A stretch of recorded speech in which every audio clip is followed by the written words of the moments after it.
Good morning and welcome back to the Broadcast Retirement Network. I'm Jeff Snyder, and this is BRN AM for Monday, June 29th, 2020. And here are our top stories. Improving your odds for student loan forgiveness. And will COVID-19 student loan benefits be extended?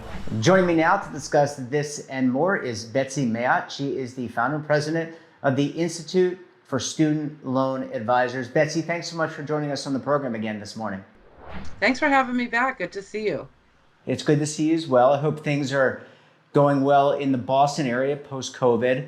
I want to jump in and talk about a very important topic that was a big topic before COVID, and I would think it'd be even more of a big topic post-COVID, and that is the topic of student loan forgiveness. And I want to get your thoughts about this. Would you mind weighing in and give us your thoughts about it? Sure. Well, as you know, I guess before COVID and murder hornets became the headlines in the news, the upcoming presidential election was, really the focus of the news. And student loan forgiveness has been a big policy discussion, especially on the Democratic side, and actually has been for several presidential election cycles. Some are calling for all student loans to be forgiven. Or closer to our current timeline, there have been some bills related to the pandemic that have also called for at least some student loan forgiveness. So this has been a big topic of conversation for quite some time. And given now we're in this post-COVID, well, almost post-COVID, although we're seeing cases spike and we don't know yet how the unemployment and the economic situation, it appears that this is very much an urgency. And we'll talk in the second segment about extending the CARES Act benefits as it relates to student loans. But do you think that this is something that gets more immediate attention given all the things that are befalling so many American families out there? So it definitely makes headlines. It's an eye-catching headline. As far as what my gut says about whether there will be student loan forgiveness as a result of the pandemic, I don't think it's going to happen. And anybody who is sort of planning around it should probably stop planning around it. And the reason I say that isn't that there isn't support for some student loan forgiveness. It's just that there's a finite pile of money. And as you pointed out, we don't know what the long-term economic impact from the pandemic is going to be. Yeah. We do know that it has already affected federal and state budgets. And when Congress is trying to figure out what to do with that finite pool of money, they're looking at things like unemployment, small business support, healthcare. And I just don't think that student loan forgiveness is going to sort of make the cut for that finite pool of money. What about higher education? Obviously student loan forgiveness, a lot of that is related to higher education. Higher education is an industry that has also been significantly impacted for a lot of reasons because of COVID. State budgets, to your earlier point, state budgets are impacted as it relates to paying for public higher ed, and even the private universities, private colleges, they're struggling as well. They're not even sure, Betsy, what's going to happen when things return to some level of normalcy in the fall. You're right. And I think the effect of the pandemic on colleges and universities is going to be a slow burn. That's not something we're going to see in September or even September of next year. I think we'll start to see symptoms from it. But there were colleges that were right on the brink before the pandemic happened, especially, at least here in Massachusetts. We've seen a lot of two-year private schools go under. And there were some that, like I said, were right on the brink before this. As far as the larger universities go, their struggle comes, this year from two places. One is international students. Are they going to come? And the answer is probably not in the fall, if they even can come. The other issue are out-of-state students. There's a lot of families that are considering either having the student take a gap year or just not going to an out-of-state school, maybe going to a school closer to home and living at home, because we don't know what's going to happen in September. And that's absolutely going to affect these schools' bottom lines. The other thing I'm seeing, although it's a little quieter, is some schools are considering never going back to brick and mortar, just going. The pandemic has pushed them violently into the distance learning world, and now that they're there, they're like, maybe we should stay. So that's something else I think we might see a trend. And you have to, you probably have professors and even students of different ages, right? I mean, you can be 50 years old and go back to school and study something. So I think there's probably some worry for maybe older professors, older staff members, older administration, even older students being exposed to a virus that we don't really have a solution or vaccine for at this time. So all of that is going to play out. In terms of the distance learning, I mean, how do you see that playing out with tuition costs? I mean, University of Phoenix, apparently, they have been, I think that's more of a virtual, maybe I'm wrong, but I think they do a lot of virtual as well. Is that virtual learning, is that really the future, or is it still, we need professors, we need one-on-one guidance, we need people to show us the way, to write things up on whiteboards and chalkboards and to diagram and sit down with us and say, hey, Jeff, you're wrong here, this is how you prove this algorithm, et cetera? So, I've never been a fan of sort of blanket answers or blanket solutions to anything. And I think the distance learning question is a great example of that. There's a lot of factors here. First of all, you can't go distance learning with some degrees. If you're studying to be a nurse, seeing a video of someone giving someone a shot is not going to adequately teach you how to give that person a shot. Okay, so there are some professions where the distance learning doesn't necessarily speak to. As far as cost of distance learning, as someone that has done both, my undergraduate degree was old-fashioned brick and mortar, go to the classroom, and my graduate certificate, I did 99% of it distance learning. And it was no cheaper. And more often than not, distance learning, the tuition costs are along the same cost as you would if you actually entered the classroom. Where you do save money is room and board, and travel is where you do save the money for distance learning. But the other thing to think about is people's learning style. Now, one of the things that I'm noticing in my work with student loan borrowers is I think we're going to see a trend of people that withdrew or failed this past semester after being thrust into the distance learning world, because either they didn't have the time management skills, or maybe the school didn't do distance learning well because they didn't have experience with it. But what I really saw were people that just don't learn well in that environment. Some people are auditory learners, some people are tactile learners. And if you're a tactile learner, distance learning may not be a good fit for you. Yeah, I mean, it makes a lot of sense. I think this is probably one of those things, Betsy, where you're sitting down counseling kids pre and post getting those student loans and their families. Okay, where do I place my child? Do I place my child or they're technically 18, so I guess they can place themselves. But do I guide my child, my son, my daughter, to a school that does more auditory, does more virtual? You've got to really identify what the students' needs are, because if not, you could go with a big brand name like a Harvard or a Yale, and they may have all these things, but if you can't learn and you can't digest and even perform on a test well because you're not digesting and understanding the information, what's the sense in spending all that money? Right. It just adds another checkbox to finding the best fit for the student. Yeah. And it's, you want to set them up for success. And if they're not someone who's going to do well distance learning, then maybe taking a gap year or even a gap semester is the right answer. Yeah, I think this is an incredibly important topic. I mean, we have a number of incredibly important topics to talk about in this country. This is an important election year. Student loans, 1.6 trillion as of my last stat I saw. That's a lot of student loan debt. That's going to impact people today and in the future for a lot of their lives if we don't figure this out. Betsy, I want to hold you over.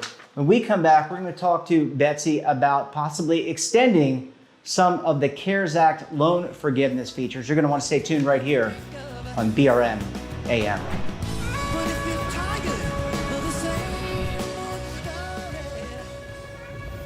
Imagine a new television network that will make you richer, healthier, and in control of your financial future.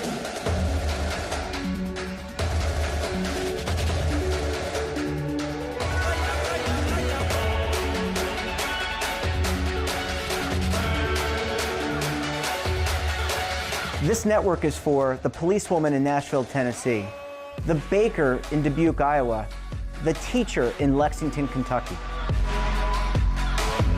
We want to make the idea of savings and retirement culturally relevant. But what do you see as a defining issue of the midterms? Especially for the smaller businesses. I mean, they are the lifeblood of the American economy.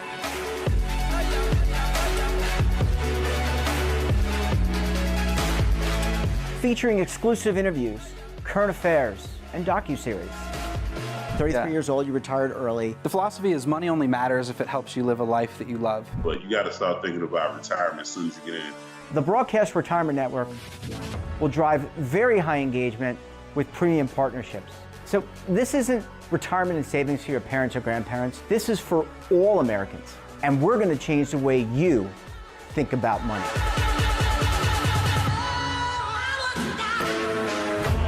Welcome to the next frontier of retirement and savings.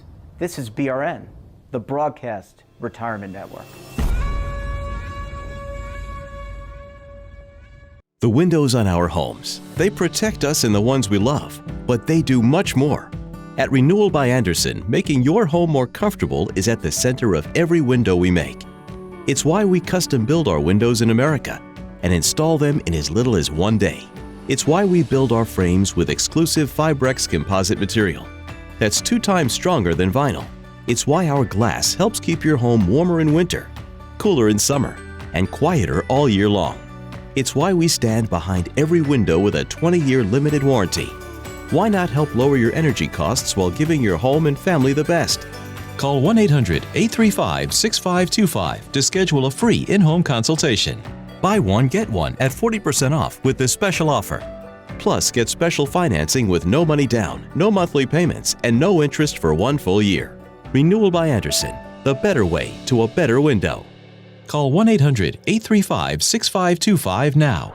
Welcome back. We're talking to Betsy Mayotte. She is the founder and president for the Institute of Student Loan Advisors. Betsy, thanks so much for sticking around with us this morning. Yeah, I love it. Thanks for keeping me on. Yeah, this is, well, you're amazing, and this is such a vital topic. We were talking about this over break, that this is such an important topic. $1.6 trillion. It's only going to grow. We need to help people manage. And a lot of people aren't aware of what's available to them. They weren't aware beforehand, and they may not be aware of what's available now. Betsy, the CARES Act, as we talked to you about a month ago, I think, really laid forth some student loan forgiveness, or at least excusing some payments for a period of time. Now there's some talk about possibly extending the CARES Act provisions when it comes to loans. I know you're in the inside loop on these things. What can you tell us about this? So so what the CARES Act did is, for 75% of federal student loan borrowers, it not only put the loans on hold so they weren't required to make a payment, but it also gave them a 0% interest, which is something I've never seen in the many, many decades that I've been involved in the industry. And that expires on September 30th. Mm-hmm. So there's talk of extending that some other months. Now, last month, the House Democrats, the House, passed the HEROES Act. And in the HEROES Act, it actually extended those waivers through September of next year. Do I think the waivers are going to be extended till September of next year? No. I think that there's a good possibility that they will extend the waivers at least till the first of the year. There was a meeting with Nancy Pelosi at the beginning of this week, and they were talking about when Congress was going to start doing stuff again. And it looks like the middle of July. But if you look at how many days they're working versus recess and so on, and the current state of urgency to pass a HEROES Act, I think we're looking at like the middle of August is when we'll know for sure. And do you see, obviously it's in our form of government, it's bicameral and multi, the executive branch. Do you see assistance in the Senate? I mean, I would assume that, like everything else, it's a bit cantankerous, and you have to kind of debate and figure out what comes, what goes, and then ultimately it has to be passed and signed into law by both branches, by the president. Is it your sense that this can get done? Because you're right, Congress has been taking a bit of a breather and focused on other issues, and rightfully so. This is an important issue that a lot of Americans, as we went to break, need help. I mean, do you think that this is something that has some level of bipartisan support? So the HEROES Act, the way as it passed the House, is, in my opinion, a wish list, and I think it's a starting off point for negotiation. So I do think the Senate is willing to pass a bipartisan bill. I don't necessarily think the HEROES Act is what they would consider a bipartisan bill. I think it's a jumping off point, is what I think. So I do see a version of the HEROES Act passing, just not this version. Yeah, well, I mean, just from the outside looking in, not knowing the industry, but looking at some of the challenges that many families have, and we talked about it in the first segment and throughout many editions of this show, it just seems like some level of relief needs to be extended. Now we're seeing some COVID cases spike in different areas of the country that have opened up. And some of that, it could be people not practicing social distancing. It could be the number of testing, whatever the rationale, the case numbers is spiking. And we don't yet know all the financial implications of what that means. Are things going to be shut down? Are schools going to be shut down? Are people going to have to go back to distance learning? I would imagine, Betsy, that all this kind of plays into this discussion as well as other economic and financial discussions. For sure. I mean, I think it's common knowledge that people really anticipate, regardless of what happens this summer, really anticipate a spike come September. So even if we're at phase 4 in August, we may be back to phase 1 in September. And that means job loss. That means, a job reduction. And now these are people that have been out of work maybe for 6 months. So there will be more people that need these waivers. They don't need to worry about their student loans right now. They need to worry about keeping a roof over their heads. Yeah, I mean, you're perfect. You're absolutely right. I mean, keeping a roof over your head, paying the bills, keeping everyone safe and healthy it's like Maslow's hierarchy of needs, right? I mean, we learned that in not grade school, but middle school or natural science, whatever class year you take that. I mean, that is the focus. But I have to think getting back to financial normalcy for families is going to take some assistance from the federal government. Maybe, I don't even know if the state governments could step in here, because they would probably need funding through the federal government to do that. They're tapped as well. But if you're a family, let's put it back on the family, because you're counseling families, you're counseling students. What do you, I mean, you made the statement, I wouldn't count on it for next September, a year from September, but how do you kind of work through all these machinations that are going on? So that's a great question. One of the things that we've been working on, I think I mentioned the last time we spoke, we partnered with another nonprofit called Mapping Your Future and created a new website called studentaidpandemic.org. And the reason we created that new website was because we realized back in March that, yes, people needed help understanding what relief was available to them today. But more importantly, they need to understand what relief is going to be available to them whenever the waivers are over, whether it be this September or January or maybe even later than that, because we know that the economic impact from this is going to last perhaps years.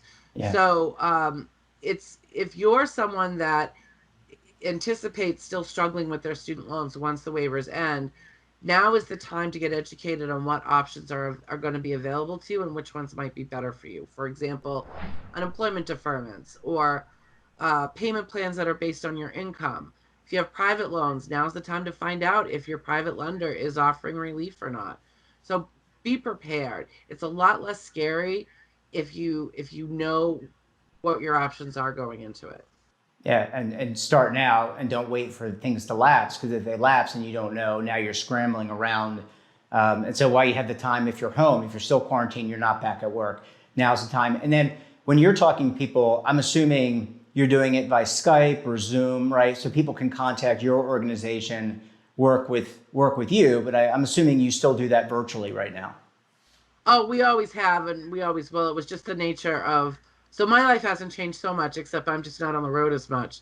But yeah, we do all our counseling, our free counseling via email, which is great because it's no contact, so no risk of pandemic spread. But oftentimes the information we're giving is can be somewhat complicated and there's web links involved. So we like to have it in writing so the consumer can go back and look at it multiple times as they need to. Yeah, well, that's smart. And obviously, go back and refer and learn and do and execute. Betsy, it's always a pleasure chatting with you. Really insightful information on student loans. Look forward to having you back on the program very soon again. Okay, thank you. And that wraps up this episode of BRN AM. Have a topic of interest or someone you think we should talk to? Drop us a line. And don't forget, for all the news in retirement, markets, technology, personal finance, and more, check out today's edition of The Morning Pulse. So until tomorrow, I'm Jeff Snyder. Stay safe, keep on saving, and don't forget, roll with the changes.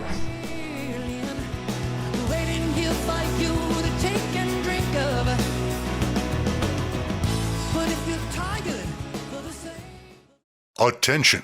The Centers for Medicare and Medicaid Services has officially authorized new benefits that Medicare Advantage plans may include. To get the benefits you deserve, you can call the Medicare Coverage Helpline. Hi, I'm Joe Namath.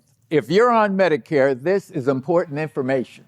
I called the Medicare Coverage Helpline and they instantly looked up my coverage. In this one simple call, they offered to enroll me in a plan that includes rides to medical appointments, private home aides, doctors and nurses' visits by telephone, and even home-delivered meals.